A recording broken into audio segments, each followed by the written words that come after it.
nosso programa Tempo de Consulta. Uma alegria enorme nos reencontrar novamente nesse novo ciclo. Aqueles que nos acompanhavam com Sintonize Família. Muita gente pergunta, e aí, professor, o que deu com Sintonize Família? Foi a pandemia, foi o coronavírus, e um pouco de todo afeta a todo mundo. Sim? E hoje estamos retomando nossas atividades, voltando àquilo que de bom a gente pode e deve fazer, que é passar informação, para que essa informação se transforme em conhecimento. E nada melhor que trabalhar essa informação com uma especialista em psicologia, como nossa querida Simone de Oliveira. Simone, tempos difíceis, tempos inesperados. Eu trouxe aqui como abordagem de nosso tema aquela pergunta que nós fazemos em voz alta. Quando escutamos falar que o município declara um estado de calamidade pública, um recurso que muitas vezes significa a possibilidade de ter acesso a reservas, a fundos, apoio, que se não fosse dessa forma não poderia ser possível. Mas a calamidade aquela representa também um estado de extrema necessidade, um estado de alteração das condições normais. E nesse sentido, até que ponto isso tem afetado a condição econômica, a condição psicológica, a condição social? Como tu está vendo tudo isso, Simone? Nos conta um pouco. Então, é um prazer estar aqui, né, para fazer parte do programa, do projeto. Muito bom poder estar conversando e passando informações da área que eu trabalho, que eu estudo, que é a psicologia. E nesse momento, né, professor Juan, mais do que nunca, a psicologia se coloca aí como uma ferramenta fundamental para esse momento que o ser humano, que a sociedade está passando. A psicologia sempre foi muito útil, mas agora, mais do que nunca, ela vai ser muito solicitada, né, para que o ser humano possa se adaptar a esse novo mundo que estamos aí vivenciando, e não só o de agora, o momento atual, mas o pós-pandemia também, que nós já sabemos que o mundo pós-pandemia será diferente do pré-pandemia, né? E essas mudanças, algumas, elas vão ser permanentes. Então, a psicologia vem aqui para nos ajudar nesse sentido. O que acontece na nossa região, aqui local, o que acontece no mundo, algumas situações se refletem, são iguais, né? Outras são peculiares, são aqui do nosso enredo, do nosso entorno pessoal e social. E o que nós estamos percebendo, em termos gerais, assim, da psicologia, né? Que está sendo constatado por N psicólogos, por N instituições, faculdades, né? Hoje esse assunto vibra no mundo todo. E muitos especialistas estão buscando entender isso e constatar isso também por pesquisa, né? Então nós vamos começar citando o quê? A ansiedade que as pessoas estão, não só com a situação que está acontecendo, né? Da pandemia, da doença, do Covid-19, mas a ansiedade de estar em casa. Essa necessidade do isolamento, da quarentena, colocou as pessoas numa situação inusitada para elas. Elas não estavam acostumadas a isso. A casa é aquele lugar que é o conforto, que é o aconchego, porque você sai de outros lugares e se desloca para lá. Então você vai para a tua casa descansar. Mas por quê? Você saiu do teu trabalho, você saiu de um compromisso, de uma situação que você foi para a rua, providenciar compras, etc. E aí você retorna para sua casa. Esse retorno à casa sempre foi muito desejado, né? Porque você vai descansar, você vai ficar com as pessoas que você quer estar, você vai, enfim, relaxar. Agora a casa virou o refúgio das pessoas, virou o lugar que você fica para se esconder, entre aspas, de uma doença. Então isso muda toda a configuração e o sentimento que temos com relação à casa. Então surge a questão da ansiedade de estar em casa, né? Do tédio, né? E aí você vai também ter a questão dos relacionamentos. Porque aqueles relacionamentos que antes você relacionava 15 minutos por dia, meia hora por dia, 1 hora por dia, nós tivemos momentos agora que nós ficávamos o dia inteiro convivendo com aquelas pessoas. Então isso gera uma outra exigência do relacionamento, né? Aquela constância, aquela frequência acaba gerando às vezes mais conflito, né? Gerando às vezes exposição das diferenças que as pessoas têm e que antes não estavam aparecendo. Então, existe todo um contexto que envolve esse momento do isolamento que gerou essa ansiedade, a ansiedade de estar em casa. Quando você inicia isso, é uma coisa, é um momento de férias, né, de feriado cumprido, de, que bom, não vou trabalhar um tempo, vou organizar a casa, vou relaxar um pouquinho, vou fazer uma comida, né, vou colocar as coisas em dia. Então as pessoas começaram a aproveitar um primeiro momento dessa quarentena para usar para esses propósitos, né? Quando foi passando o tempo, tá? E isso foi passando rápido, ali quando fechou um mês mais ou menos, as pessoas começaram a sentir o outro lado, que era o peso, que era a fadiga psicológica da quarentena, que é um fator estudado, né? Sempre que a humanidade fez isolamento, fez quarentena, todas as vezes que isso aconteceu em outras sociedades, em outros lugares, existe um período inicial onde as pessoas se adaptam e rapidamente se adaptam, cortam a rotina e fazem uma nova rotina adaptada àquela situação. Mas o tempo vai passando e você tem a esperança de voltar para a sua rotina anterior. Como aquilo não está acontecendo, o que vem? A fadiga psicológica, que é um esgotamento. É uma sensação de que você está perdendo algo. É um sentimento de luto. Um luto psicológico pela sua rotina anterior, pela saída com os amigos, pela saída com os familiares, pelos encontros que você tinha, por encontrar colegas do trabalho, por encontrar clientes que você trocava informação, trocava energia, afeto, né? Então, isso tudo foi acontecendo em etapas. E esse esgotamento ele vai cobrar o seu preço. Cada pessoa vai ter um tipo de reação, né? Nem todas as pessoas vão reagir igual. Mas existem sintomas que se repetem, que acabam se assemelhando. Por exemplo, uma inquietação, né? Uma irritabilidade. Às vezes a pessoa altera o sono, ela vai começar ou dormir demais, ou ter insônias de noite, né? No momento de dormir. Alguns vão começar a alterar o ritmo de sono e estar acordado. Tem pessoas que começaram a trocar o dia pela noite, né, no momento da quarentena. Então a pessoa ficava acordada de noite, trabalhando, pesquisando, lendo, vendo televisão e ficava dormindo de dia. Isso aconteceu principalmente com crianças e adolescentes, né?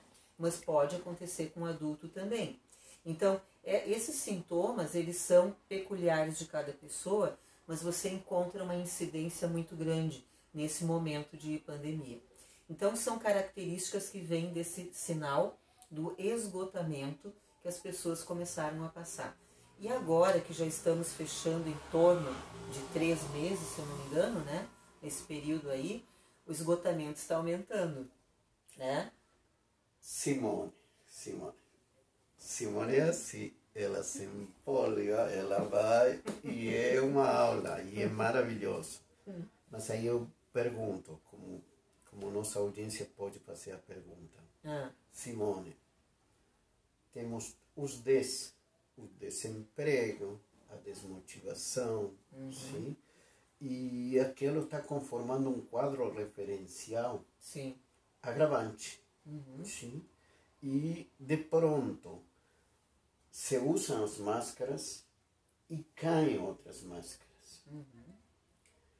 Então aquilo que era formalidade e aparência passa a dar lugar a uma realidade que se pode dizer é medida de uma forma mais rigorosa. Já não se tem uma margem para dissimular, para simulação. De fato, essa intensidade como se vivem os conflitos num ambiente da casa, naquele refúgio, é uma situação. Fora desse ambiente, quando se sai em busca dos alimentos, em busca de atenção, seja atenção médica, seja aquelas necessidades, entre aspas, atividades essenciais que a gente precisa cumprir, se desenvolve outro papel. Eu queria aproveitar esse momento para tu refletir sobre isso. Que é o que hoje o paciente nos traz? Com relação a esse universo, fora e dentro do refúgio, fora e dentro da casa, com aqueles que a gente convivia o tempo todo e aqueles que está forçado a conviver hoje. Sim. Quero te colocar isso em função de uma situação que poucos têm falado nos últimos tempos. Nós estamos falando hoje de quase 100 dias de quarentena. Estamos falando hoje da realidade que os números impõem de mais de 1 milhão de infectados contagiados. Sim? Com uma enorme quantidade de perdas de vidas humanas. Sim. E não lembramos da experiência de claustrofobia dramática como tem sido aquele professor com seus alunos que ficaram presos em uma caverna, acho que foi Filipinas. Também não se fala, ou se fala muito pouco da experiência dos mineiros chilenos que ficaram presos também, que são elementos comparativos de como lidar com a claustrofobia, que tem uma palavra que é chave, me parece, Simone, que é a palavra organização, e onde se vê também os papéis que desenvolvem as lideranças. Quanto uma liderança pode facilitar que o trânsito em um momento tão conflitivo como esse seja menos traumático. Sim. Você estava falando, professor Juan, sobre a questão do momento atual, né? E aí eu pensei o seguinte, eu escutei esses tempos um áudio a respeito dessa situação da pandemia, e essa pessoa referia que o que nós estamos passando hoje é uma espécie de terceira guerra mundial, né? Então, que nós pensávamos antigamente que nós teríamos passado pela primeira, pela segunda guerra mundial, no século passado, e que a terceira guerra mundial seria novamente naquele formato, com armas, com exércitos, né? Com países brigando por fronteiras, ou por ouro, ou por petróleo, ou pelo que fosse, por poder principalmente. E o que nós estamos vivendo é uma guerra contra o invisível, né? Então a terceira guerra mundial, ela afetou o mundo todo, né? Ela inicia num lugar lá, numa cidadezinha pequena na China, dentro de um mercado que chama mercado úmido, né? Onde se vendem animais de toda espécie para consumo, sem higiene, sem condições sanitárias necessárias. Inicia lá e se alastra pelo mundo todo, né? Algo que a humanidade, com todo o seu conhecimento, sua tecnologia, com suas habilidades, não conseguiu conter. Então a humanidade foi vencida por um ser invisível, por um microscópico, por um ser que a gente não consegue identificar e que ele fica no nosso imaginário, né? Que é um vírus que não tem nenhuma classificação nos reinos, né? Ele é um reino à parte da biologia, porque ele não tem todas as características nem do animal, nem do vegetal, enfim. Então, nós brigamos com um ser que a gente nem compreende direito. E a medicina está aí correndo atrás para descobrir e para explicar melhor o que é esse ser, esse inimigo com o qual nós estamos brigando. E esse sentimento de terceira guerra mundial é importante a gente também reconhecer para levar a sério. O problema é que a gente não pode desmerecer o outro lado. Você citou exemplos onde as pessoas ficaram confinadas num submarino, numa caverna, né? E outras situações graves, os mineiros, né, no Chile. Essas situações de confinamento são muito piores do que nós estamos passando. Nós temos conforto, nós temos alimentação, nós temos rede de internet, Wi-Fi, nós temos celulares, né, poderosos, nós temos celulares que são computadores, né, que cabem na nossa mão. E a gente pode pegar esse computador dentro de casa, no conforto do sofá, e falar com nossos amigos, com nossos colegas, fazer live, que agora tem infecção de live também, né? proliferam lives por aí. Então nós estamos com todo um arsenal de muita tecnologia e conforto. Então é uma bênção, é algo muito... nós temos que ter gratidão de estar passando por uma guerra dessa forma, no sofá, no conforto de casa. Esse é um lado. O outro lado é reconhecer a seriedade que isso representa para a nossa humanidade. Então você vê o quê? Você vê os extremos. Você vê chegando no consultório e nos comentários das pessoas, aquela pessoa que está muito assustada com a pandemia, aquela pessoa que tem medo de sair de casa, inclusive para ir na farmácia, para ir no mercado, né? Que chega em casa, fica apavorada, tira toda a roupa, toma banho, né? Limpa tudo. Eu mesma limpo tudo que eu trago do mercado, mas dentro de uma orientação que os especialistas estão dando, de você passar álcool gel em tudo e tal, álcool 70%. Então são orientações que a gente recebe.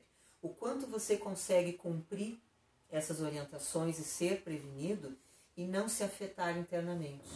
O quanto você não entra em pânico com isso, o quanto você mantém o teu equilíbrio emocional, a tua rotina útil de tarefas da casa, de tarefas do trabalho, né? O quanto você tem esta habilidade de fazer o meio termo. Você leva a sério a pandemia, você segue a orientação dos profissionais especializados, aqueles que têm competência para falar do tema, né? E o quanto isso acaba, às vezes, nos afetando internamente. Que a gente pode se desequilibrar, entrar em síndrome do pânico, em fobia, e ali mora o perigo. Quando a gente ultrapassa essa linha, né? Aí precisa procurar uma ajuda profissional. Queria comentar também com você a questão da liderança que você citou agora. Os países que mais conseguiram controlar o vírus, né? O Covid-19 no mundo hoje, modestamente falando, são países mulheres, orientados por mulheres. Que maravilha! Então, aquilo que a psicologia positiva já nos avisa, né? Que o futuro precisa das mulheres nas lideranças, dos países, das empresas, da sociedade no geral, está confirmado agora, pelo que aconteceu com um fato totalmente inesperado, que foi essa pandemia do Covid-19, onde os países liderados por mulheres são os que têm o melhor desempenho. Por que será? Bom, uma liderança feminina olha em primeiro lugar para o humano. O primeiro valor de uma liderança feminina é o ser humano. E isso fez toda a diferença para que esses países tivessem sucesso. Vamos olhar o exemplo da Nova Zelândia, que entre os países que estão hoje destacados para a Covid-19 controlada, o que está em primeiro lugar é a Nova Zelândia, coordenada pela Jacinda, né, primeira-ministra, e ela tem uma postura, desde o início da pandemia, uma postura de seguir a ciência estritamente, rigorosamente seguindo a ciência, com muita cuidado e responsabilidade. Ela ia todos os dias para a televisão, ali naquele horário entre 1 e 2 horas da tarde, e passava orientações para a população. Quantos infectados, quantos recuperados, quantas mortes. Ela teve toda uma postura de líder que foi perto da população e inspirou o quê? Confiança. A população da Nova Zelândia se trancou em casa, porque sabia que a primeira-ministra estava ali passando as informações, orientando, estava junto com a população. Isso passou confiança, credibilidade. A população segue um líder que passa credibilidade e confiança. E nem todos os lugares do mundo estão tendo esse privilégio, né? Então nós temos aí N situações acontecendo, algumas bem próximas de nós, onde não está acontecendo esse tipo de orientação e de liderança. Então isso faz toda a diferença. Uma situação de pandemia, no sentido psicologia social, é dependente do líder que está conduzindo essa situação.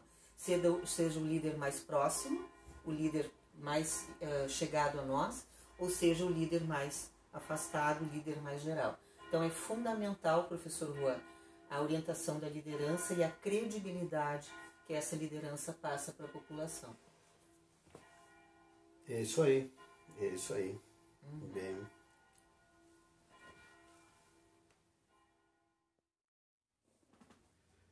É bem assim, Simone, é bem assim. É curioso tudo isto, porque de alguma forma pensamos em voz alta E nem sempre temos uma Simone que nos acompanha e nos diga, pá, Simone, você não tem um 0800, Simone, você não tem um Disque Simone, sim.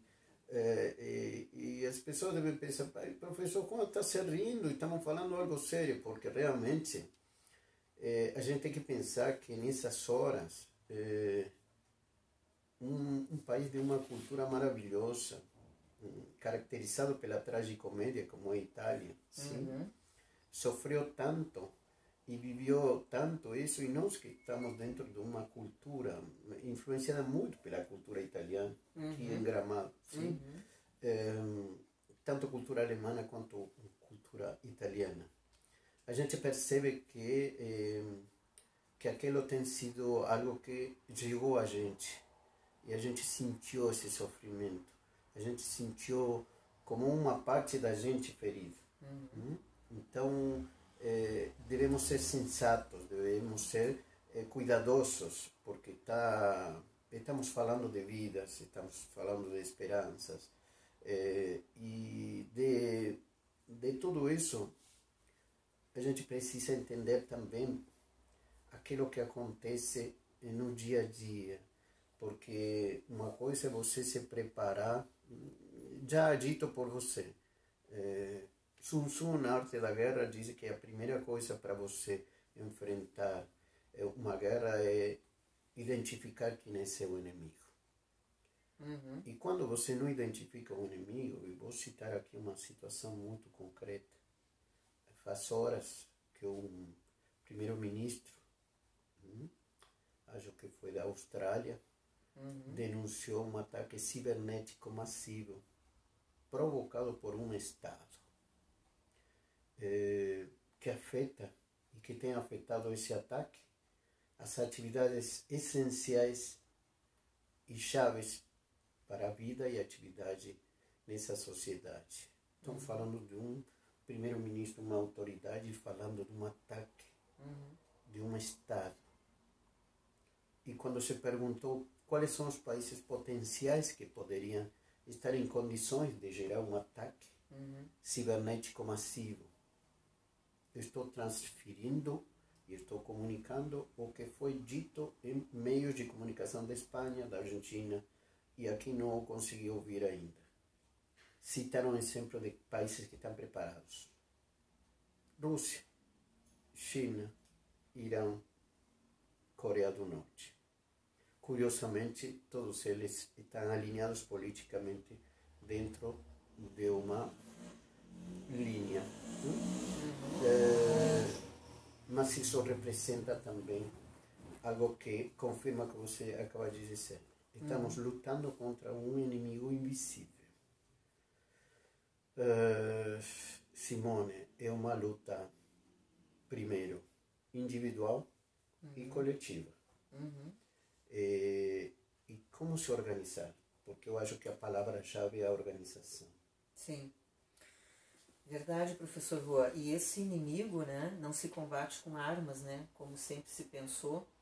Se combate com água e sabão, com álcool gel, né, com máscara e com medicina, com ciência. Então, acho que é uma questão que também está sendo trazida agora, nesse momento da pandemia. São aqueles países que estão também tendo mais resultados, né, no controle da pandemia, no desenvolvimento da doença, da situação. São aqueles países que já vêm há mais tempo cuidando da ciência, cuidando da saúde, investindo nisso e principalmente olhando pelo humano, olhando pelo fator humano na sociedade, que está ligado à ciência, à saúde, ao estudo, né, etc. E você colocava essa questão do individual e do grupal, ou seja, se nós vivemos numa nação onde poderia não se ter uma liderança eficiente nesse sentido, e isso está acontecendo em vários lugares do mundo, né? Alguns mais, outros menos. Quando você vive essa condição, que a tua liderança geral não está sendo a melhor na forma de conduzir, as pessoas precisam agir individualmente, né? Então você vai ter uma liderança de cada pessoa consigo mesma, ou seja, a pessoa vai ter que ela tomar uma atitude, um posicionamento e fazer os cuidados, buscar a fonte de informação segura, porque nós estamos sendo bombardeados com informação, né?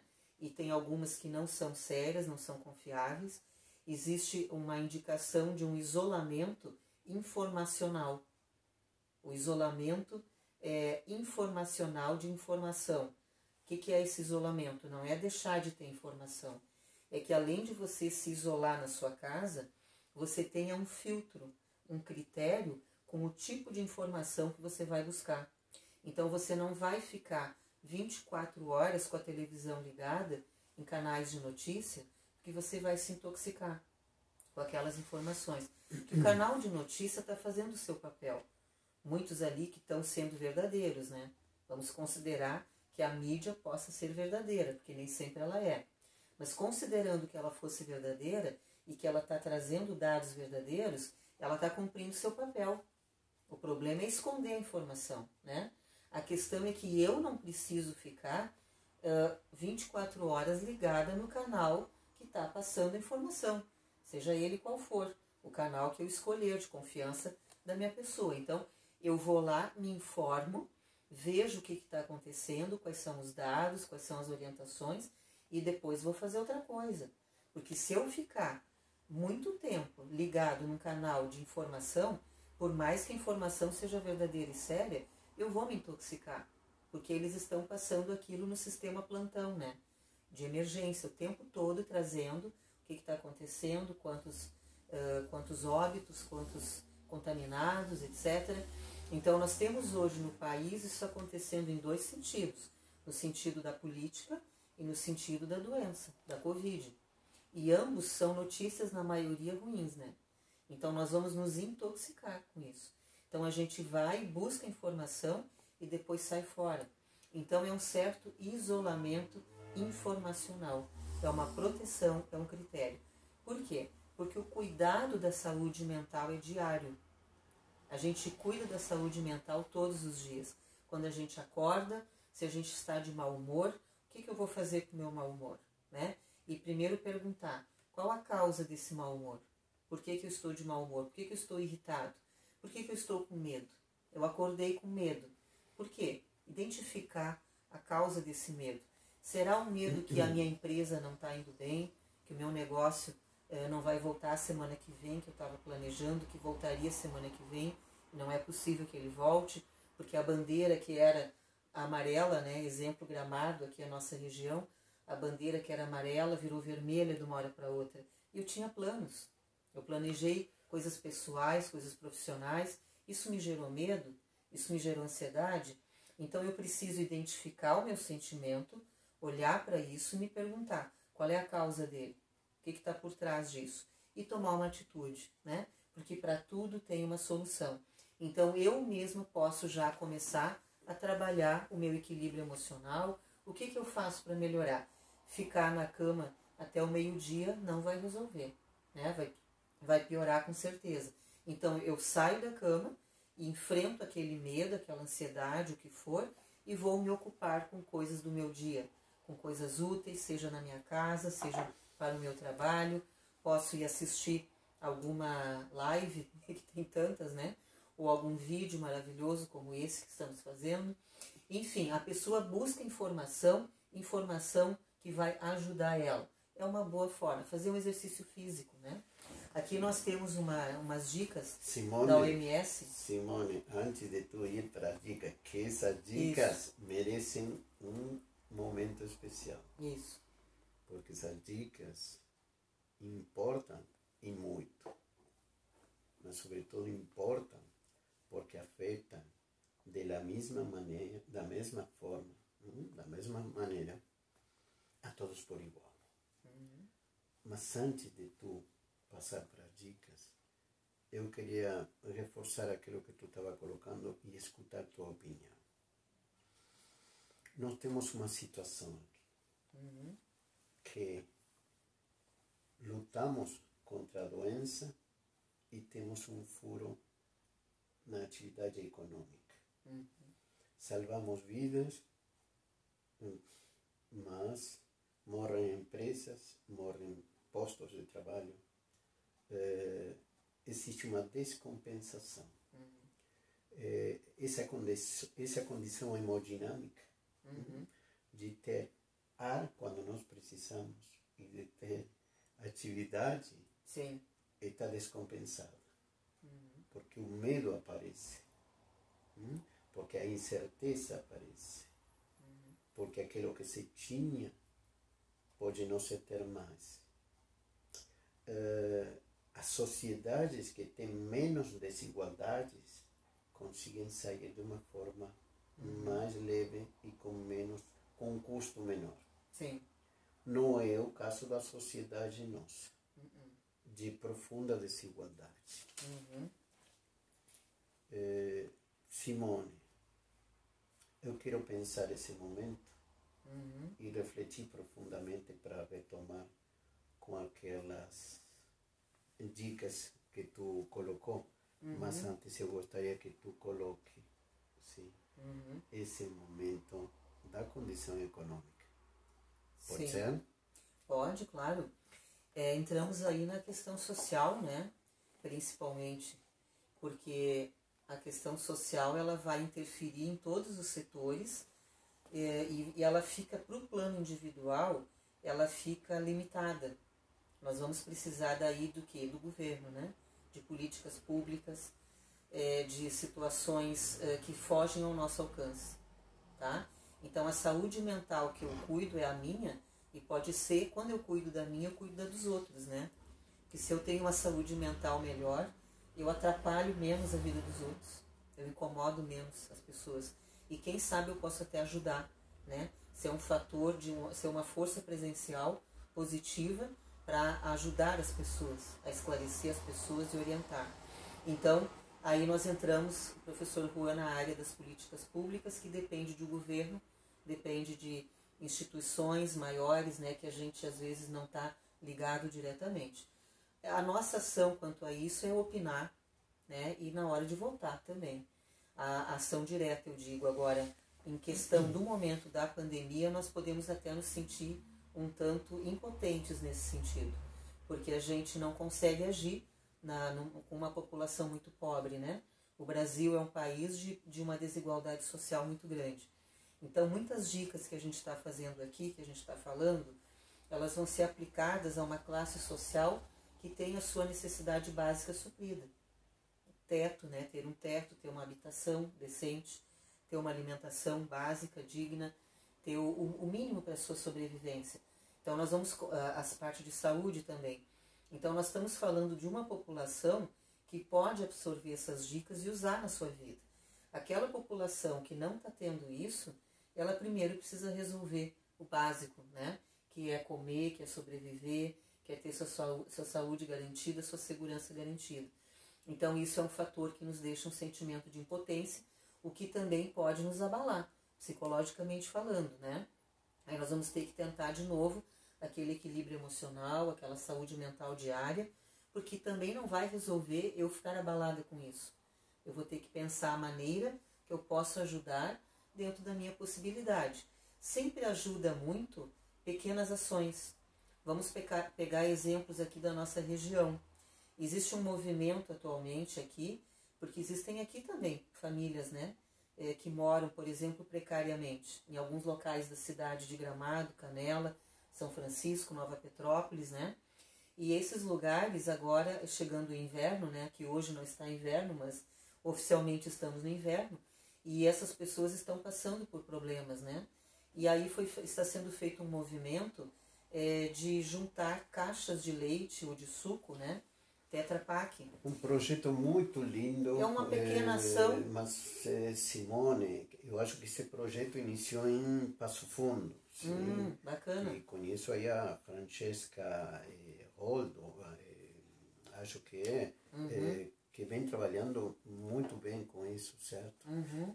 Mas, Simone, o fato da solidariedade e de todo o movimento solidário que tem surgido, sim, e que antes não estava presente, isso, de alguma forma, nos coloca num outro patamar. Sim? Sim.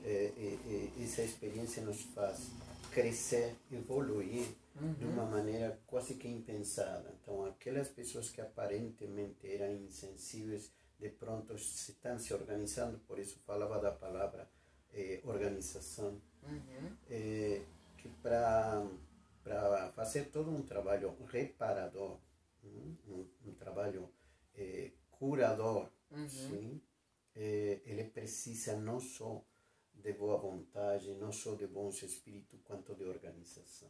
E essas lideranças ao serviço do bem, elas estão.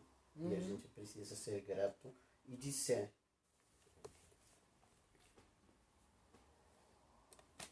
Então, Simone, quer dizer que nós tínhamos gente solidária, gente que se interessava pelo outro.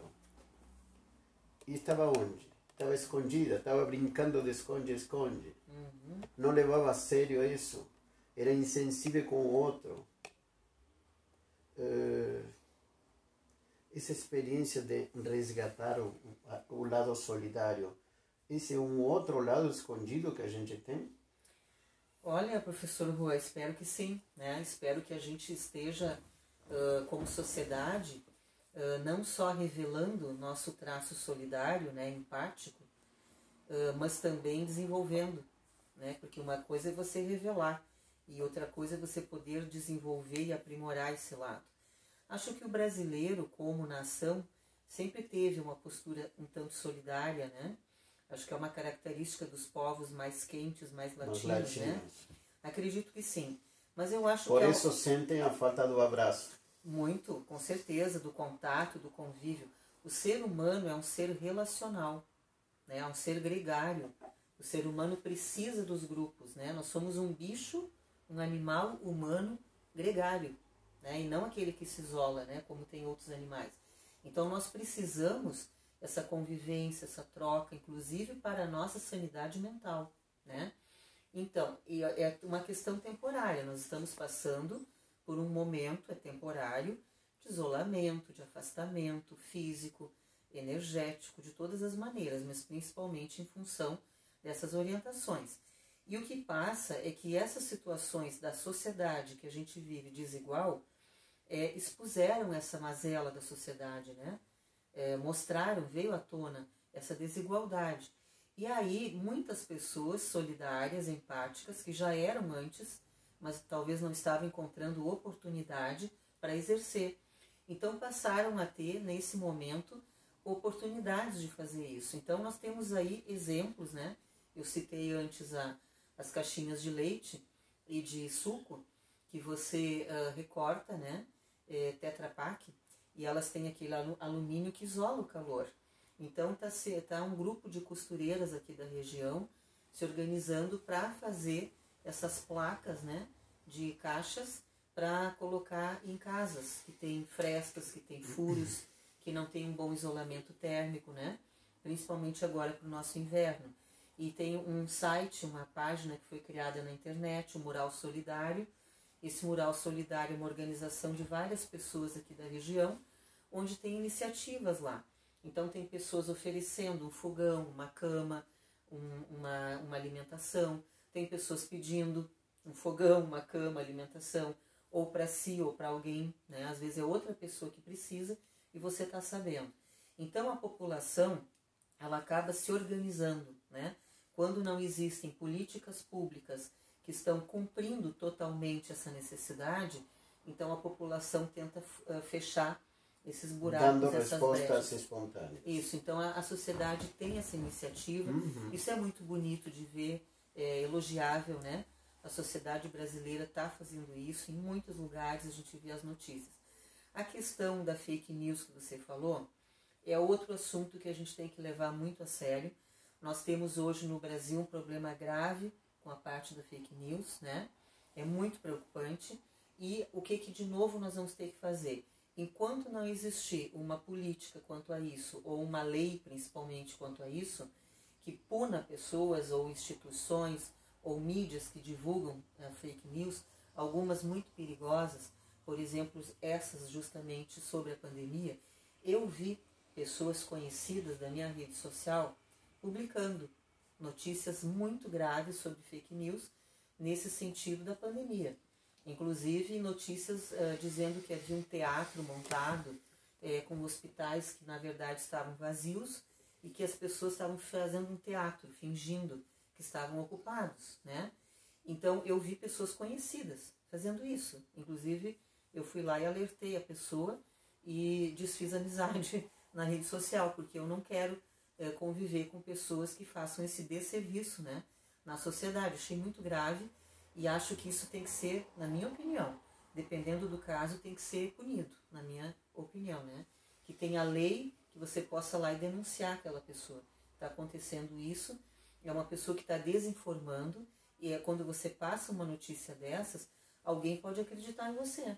Eu não acreditei, mas pode ter que alguém acredite.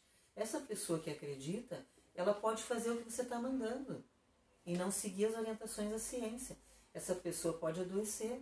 E se ela for grupo de risco, né? Se ela for uma pessoa que traga doença para dentro da casa dela e contamina tantos outros e aquilo se prolifera. Então, isso é muito sério. Nós temos hoje também, nesse momento, essa reflexão. A seriedade da informação, da mídia, o poder que a mídia tem e a capacidade que ela tem de ajudar ou prejudicar a sociedade. Eu quero fazer uma defesa, Simone. Sim. Sim. Doutora Simone de Nivet, uma coisa maravilhosa é a verdade. A gente tem feito um abuso da mentira. A gente está convivendo com o vírus, mas eu acho que o vírus maior é a mentira. E tem subestimado a verdade.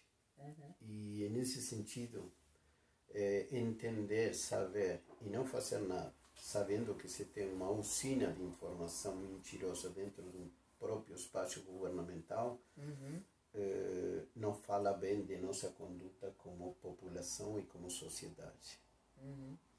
Dizer que mídia, por favor, tem muita gente despreparada fazendo uso de redes sociais, dando o caráter de mídia. Sim. Dando características de mídia, e isso é uma mentira.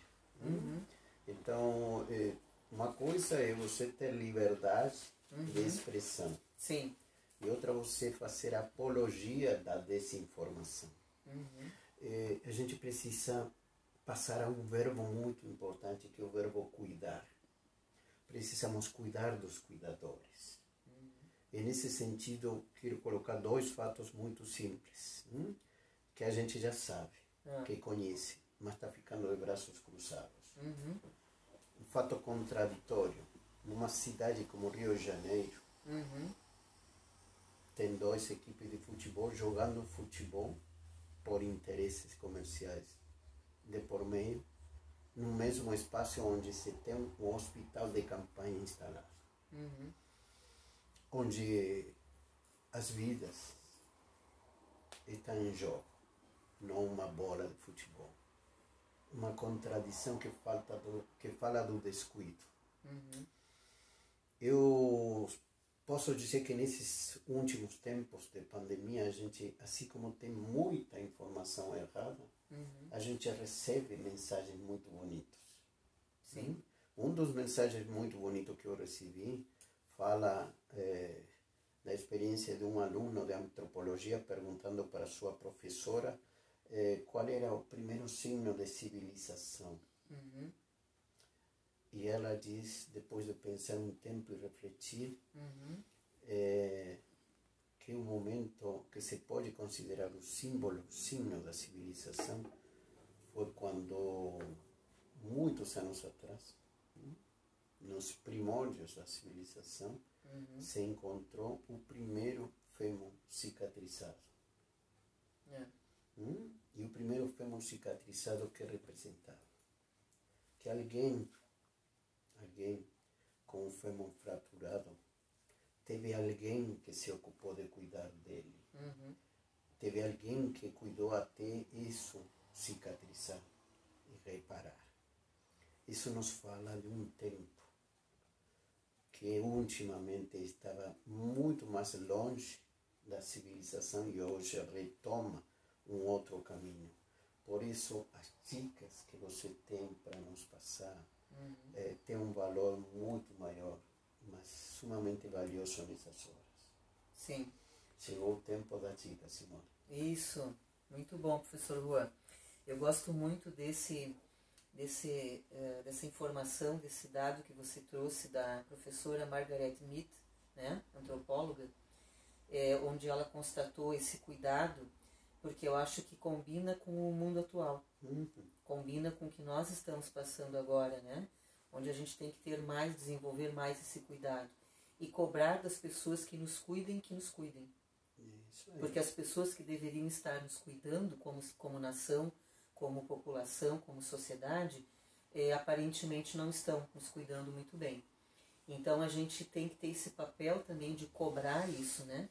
Exercer o nosso cuidado e também cobrar dos nossos governantes e líderes. Mas sabe que tem uma frase, doutora, muito boa, que diz assim: quem não cuida paga pelo descuido. Sim, e é verdade, né? Às vezes pagamos outros também, não? Tanto é que dentro dos cuidados, um dos melhores, a gente chama cuidado primário, né? Que quando você fala de cuidado na medicina, na psicologia, você vai ter 3 níveis de cuidado: primário, secundário e terciário. E o cuidado primário é a prevenção, né? Então é muito melhor a gente poder prevenir os problemas do que ter uma doença, ter uma situação de um problema estabelecido que você vai ter que daí curar e fazer toda uma terapêutica. Então o ideal é a prevenção. E o mais barato. É o mais barato e é o que exige uma postura dos líderes, né? Por isso que então nós citamos lá no início da conversa as mulheres, porque essas mulheres líderes já têm uma predisposição maior ao cuidado, né? Isso. Mas então, eu gostaria de trazer aqui para nosso debate, nossa conversa, as dicas que a Organização Mundial de Saúde sugere, né, para esse momento que nós estamos passando, porque elas são muito pontuais, assim, muito didáticas, para fazer a gente cuidar mesmo de si e do outro, né? A primeira tem a ver com o que nós já falamos antes, que é a quantidade e a qualidade da informação. Uma coisa boa que está acontecendo é que com todo esse momento difícil que estamos passando aqui, mas nós estamos começando a filtrar mais e separar o que é verdadeiro do que é falso, né? Então, quando você está com a tua saúde em jogo, e isso representa a tua vida em jogo, né? A sua vida tem jogo, você vai olhar mais para a verdade do que para a mentira. Que não é uma brincadeira. A gente não está fazendo uma situação de simulação ou não estamos vivendo uma questão política temporária, não. Nós estamos falando de vidas e talvez de mortes, né? Então, quando a pessoa mais responsável e que tenha um mínimo de discernimento olha para isso, ela pensa, não, só um pouquinho. Aqui não tem espaço para mentira, para fake news. Então, a verdade prevalece, porque você precisa da verdade. Porque a sua vida está em jogo. A sua vida e a dos outros, né? Então, isso é muito sério. Então, isso ajuda muito na questão de fazer o filtro, né? Que a gente possa cuidar e ter horários do seu dia para buscar informação. Não ficar o dia todo, né? Recebendo informação e só escutando notícias, você vai se intoxicar. Um outro cuidado da OMS, uma outra sugestão, é o uso da rede social. Ela que às vezes é tão criticada, é a vilã, né? Muitas vezes de situações que estão acontecendo na sociedade, nesse momento ela está salvando a nossa vida. Por quê? Porque a gente consome. Nós estamos aqui agora falando, né, com as pessoas, né? Vão receber essas informações, essas dicas, esse comentário, essa reflexão. Nós conseguimos resgatar o contato com os amigos, com os familiares. Os netinhos fazem chamada de vídeo para os avós, que estão com saudade. As pessoas estão conseguindo se comunicar. Então, usar as redes sociais agora é muito bom. Basta, de novo, ter critério, ter um tempo do dia, né? Saber filtrar e usar bem esse meio, essa ferramenta que é a rede social. Você tem que ser seletivo, né? Outra questão é a solidariedade, né? Então, acabamos de comentar, a Organização Mundial de Saúde sugere a solidariedade como índice de sanidade mental. A psicologia positiva diz a mesma coisa. Quanto mais uma pessoa consegue ter empatia, ter compaixão e ser solidária, muito maior a chance dela alcançar um estado de felicidade. Inclusive no meio do caos, da pandemia, das situações limite, né? Então, a solidariedade ajuda o outro e ajuda a mim também. E, inclusive, você esquece dos seus próprios problemas. Quando você está numa ação solidária, você esquece temporariamente dos seus dilemas, dos seus conflitos, né? O Mark Twain que tem aquela frase, né, onde ele diz, eu vivi coisas horríveis na minha vida, algumas delas realmente aconteceram. Então, o que ele quer dizer com isso? Quantas coisas a gente aumenta, quantos problemas eu aumento na minha vida e crio um inferno pessoal também, seja dentro de uma pandemia ou às vezes numa situação normal. Tem pessoas que vivem infernos pessoais quando a vida está tudo bem, quando ela tem alimentação, quando ela pode sair, quando ela tem trabalho, e ela vive aquilo dentro da mente dela, né? Ou das emoções. Então, a solidariedade é uma grande questão. Outra dica da OMS, presta atenção em você. Ou seja, se cuida, né? Cuida do teu sono, da tua alimentação, pratique atividade física. A medicina está sempre falando, atividade física faz bem para tudo, né? Para a parte psicológica interfere, para o seu nível de estresse, para o seu nível de irritabilidade diminui, todos os teus hormônios podem funcionar melhor, você previne doenças, né? O teu metabolismo funciona mais. Cuide agora de uma alimentação mais saudável, mais equilibrada, prevalência dos vegetais, né? Que já está provado, aumenta o grau de imunidade das pessoas. Então, tudo isso são dicas ligadas ao autocuidado, para a pessoa se cuidar um pouco mais, né? Eles referem também uma coisa interessante, reconheça as pessoas que hoje estão ajudando a sociedade. Quem que a gente primeiro lembra? Dos profissionais da saúde. Memória afetiva. Isso, e também assim, o reconhecimento de que essas pessoas da área da saúde, das áreas essenciais, merecem o nosso apoio, o nosso aplauso. Por isso que nós temos já movimentos no mundo todo, né? Horários do dia, da noite, para você aplaudir essas pessoas até nos apartamentos, nas janelas, porque isso é um ato também que faz bem para eles que estão vendo o nosso reconhecimento e para nós que estamos fazendo isso com relação a eles. Então isso é muito importante. E além de saber das notícias ruins, né, que são necessárias, afinal, algumas das notícias são ruins, que a gente procure também exercer o seguinte, buscar notícias boas e espalhar notícias boas. Então, buscar aquilo que também é positivo. O que está acontecendo de bom, né? Quantas pessoas são curadas também? Não só quantas pessoas são infectadas ou os óbitos. O que temos de notícias boas? E quando eu recebo essa notícia, quando eu busco ela, que eu propague ela, que eu passe adiante a notícia boa. Porque as pessoas estão ávidas de boas notícias, de boas esperanças, né? As pessoas têm que ter um lugar onde se alimentar, né? De ter uma esperança, uma fé, um otimismo, uma motivação. Outra coisa que funciona muito bem, e aqui não é propriamente a OMS que está dizendo, mas sou eu que vou complementar, né? As pessoas precisam fazer os seus planos diários aos poucos. Não coloca para você uma tarefa muito grande para o teu dia ou para o teu momento. Coloca tarefas pequenas ou uma tarefa grande que você subdivide ela. Então você tem que, por exemplo, fazer o teu TCC. Eu tenho pacientes aqui no consultório que estão passando por isso. Tem pessoas que têm TCC para fazer. Conclusão de curso, conclusão de pós-graduação. As pessoas já ficariam ansiosas num momento normal. Ficam muito mais ansiosas num momento de pandemia, em fazer um TCC. Então, o que funciona melhor? Vamos pegar esse exemplo que vira uma metáfora para você aplicar para outras situações da vida. Você vai fazer assim, nem começou o TCC, bom, então eu vou organizar os livros hoje, né? Vou separar os livros que eu preciso, ou vou pegar lá na internet, eu vou pesquisar o tema e vou separar material, vou fazer um arquivo e amanhã eu vou estudar os livros e o material do arquivo. E aquilo vai durar, por exemplo, uma semana. Então eu faço um planejamento. Cada dia, por 1 hora, por 2 horas, eu vou me dedicar só àquilo, me concentrar. Aí depois de separar o material, aí você vai começar a escrever alguma coisa. Mas eu começo por onde? Eu não sei por onde começar. Calma, respira. Começa pelo índice. Faz o índice do teu trabalho. ou faz a introdução do teu trabalho, ou faz um rascunho do teu trabalho. Aí já tem mais alguma coisa. Depois passa para a próxima etapa, para o desenvolvimento. Então, quando a pessoa vai fazendo uma tarefa grande por etapas, cada etapa que a pessoa faz, ela se sente gratificada e completista, mini completista daquela tarefa. Eu não fiz o trabalho inteiro, mas eu fiz uma parte dele.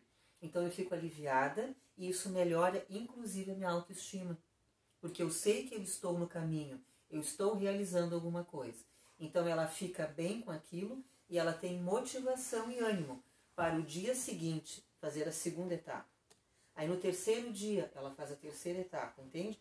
Então cada etapa que ela vai fazendo, ela vai tendo essa sensação de completude, de gratificação e de autoestima.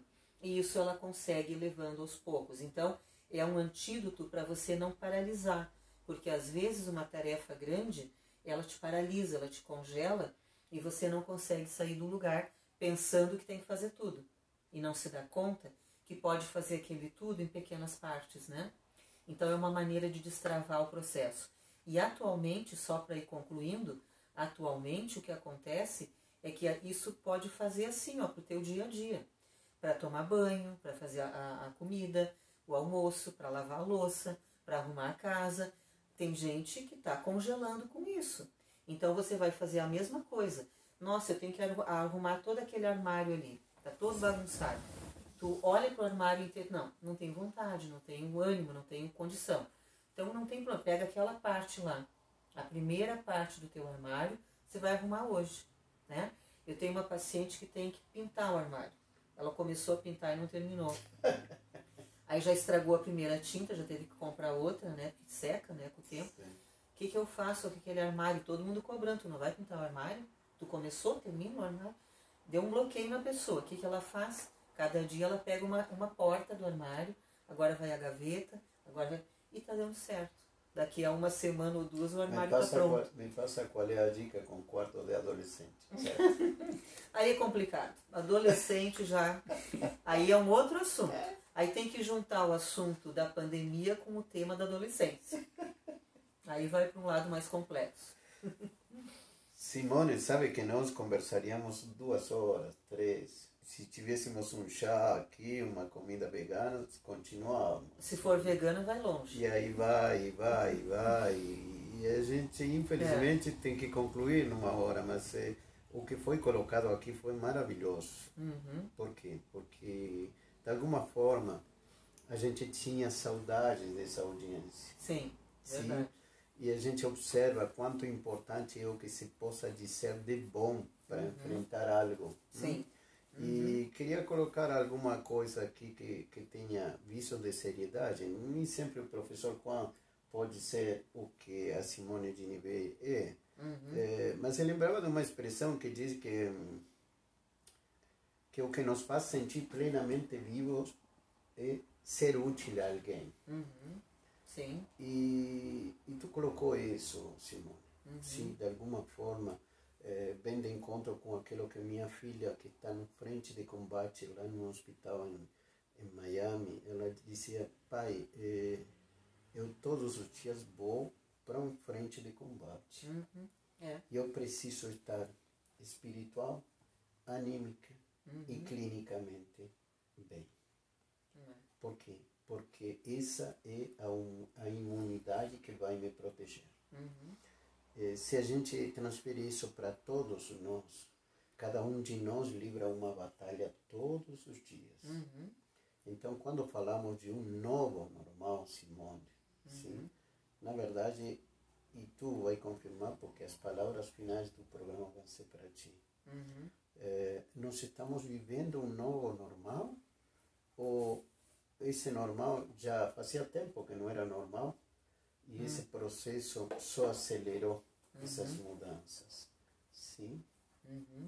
Então, bem normal nunca fomos, né?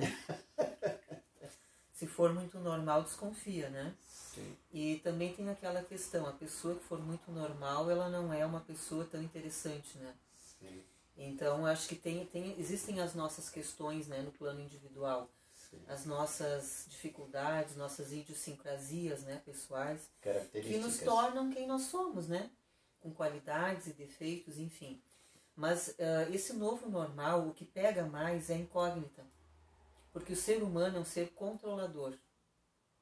A gente não controla nada, mas a gente adora a ideia de querer controlar tudo. O controle. A gente adora alimentar essa ilusão que nós podemos controlar a mim mesmo, o outro e a, sei lá, a sociedade. Então é óbvio que isso gera o quê? Frustração, né? Isso gera decepção, frustração. Desânimo. Desânimo. Então nós estamos sempre vivendo com frustrações. Por quê? Porque a gente ainda alimenta essa esperança do controle, seja meu ou do outro. O dia que a gente desiste disso e tem essa maturidade, essa humildade até, de perceber que se eu conseguir me controlar é muito, e olhe lá, consegui ali na linha do limite do razoável, né? Sim. Dentro do razoável, isso é muita coisa, né? Então, para isso serve autoconhecimento, autopesquisa, né? Para isso serve psicoterapia, etc., para ajudar as pessoas a se conhecerem mais e poderem se controlar dentro daquilo que é o ideal para a vida dela ser boa, né? Ser o suficientemente boa. Quando a gente reconhece isso, já é um passo. Então, no momento que eu tenho esse mínimo de autocontrole, eu consigo ser uma pessoa que convive melhor com os outros, né? No que toca para a sociedade, aí como nós falamos antes, foge ao meu controle, de todas as maneiras, né? A gente pode se sentir impotente. O sentimento de gratidão, de solidariedade, de empatia, vão agir com tudo isso. Porque eles vão funcionar de uma maneira que me deixa mais aberta, me deixa mais exposta para coisas boas também. E onde eu vou me sentir mais grata, primeiro por estar ajudando as pessoas e depois por ver o resultado, porque a gente gosta de ver o resultado no outro. A gente gosta de ver o retorno, não que a pessoa precisa te agradecer, mas você identifica que conseguiu um resultado positivo com aquela pessoa. Então, nesse sentido, eu acho que todas essas características são fundamentais para esse momento que nós estamos vivendo. Para a sociedade que está no impasse, né? Nós estamos vivendo um momento hoje onde nós estamos sendo colocados num limite. Não estamos presos dentro de um submarino ou numa caverna, mas nós estamos simbolicamente presos numa situação que não esperávamos. E quanto maior o meu nível de resiliência, né? Quanto maior o meu nível de flexibilidade, mais eu vou me adaptar. Eu tenho que estar aqui pronta para o que der e vier. Eu não sei o que está no futuro, mas eu posso cuidar do meu presente. E é como a sua filha falou, se eu tiver uma boa saúde física, uma boa saúde mental, né? E mantendo meus relacionamentos, eu enfrento o que virá. Eu não sei o que virá, mas eu estarei preparada para dar uma boa resposta. Aí nós vamos entrar naquela área que é do estímulo e resposta, né? Então, o estímulo eu posso no momento não poder controlar, não ter como determinar e nem saber qual é ele. Eu não sei o estímulo do futuro, qual virá, mas eu posso garantir a minha resposta. Então, se eu estou bem, se eu estou conseguindo manter meu trabalho, se eu estou com uma boa saúde física, uma boa saúde mental, eu tenho as minhas ferramentas para que eu possa lidar bem com esse futuro incerto que virá.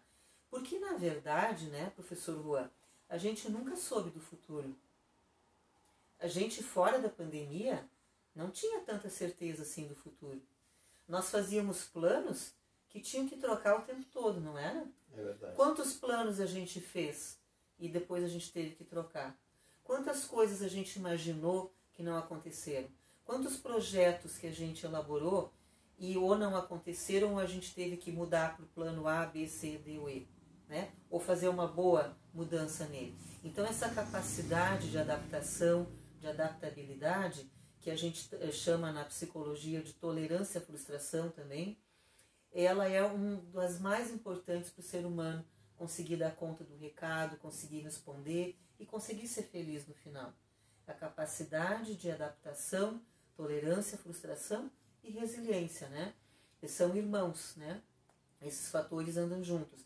E eles vão fazer aquela prevenção, aquela cuidado primário, né? Que é a prevenção. Eles previnem problemas emocionais de toda ordem e doenças emocionais de toda ordem. E lembrando que a depressão, que já era considerada uma epidemia mundial, para esse momento agora e para o futuro próximo, vai aumentar. Já está certo isso. Depressão, ansiedade, síndrome do pânico, fobia, andam meio juntas às vezes, né? Mas vamos falar no geral em depressão. Ela já sendo uma epidemia, nós temos que estar preparados que vai aumentar. E isso é algo que o novo futuro nos trará, que o novo mundo trará. Ou seja, nós teremos uma incidência muito maior de doenças emocionais.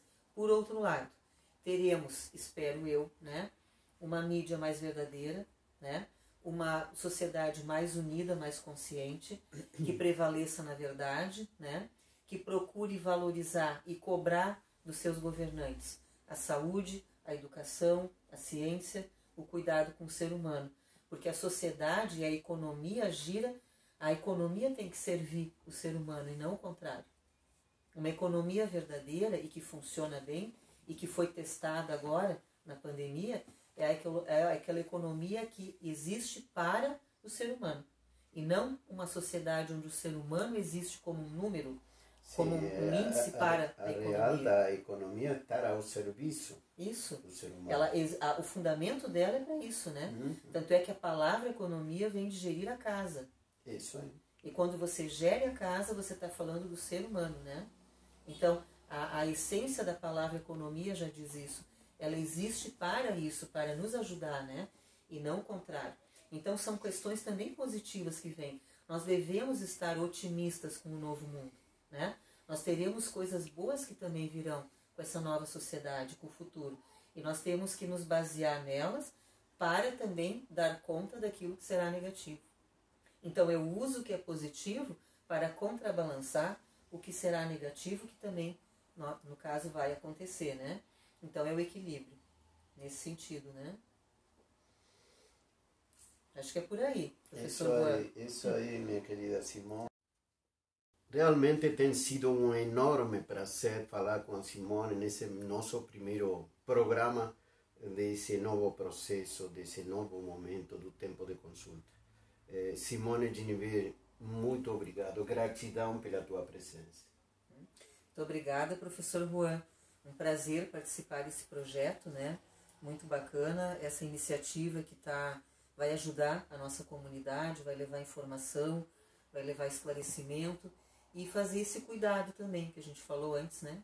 Vai ser um cuidado que você também está exercendo através desse programa. Muito bom, é um prazer estar aqui. Espero participar de novo em outra oportunidade. Será um prazer para nós. Até a próxima, então, para todos. E podem ficar sabendo que aqui tem as portas abertas. Todos os profissionais que queiram participar desse tempo de consulta, Simone, que vai ser muito importante para o crescimento de todos.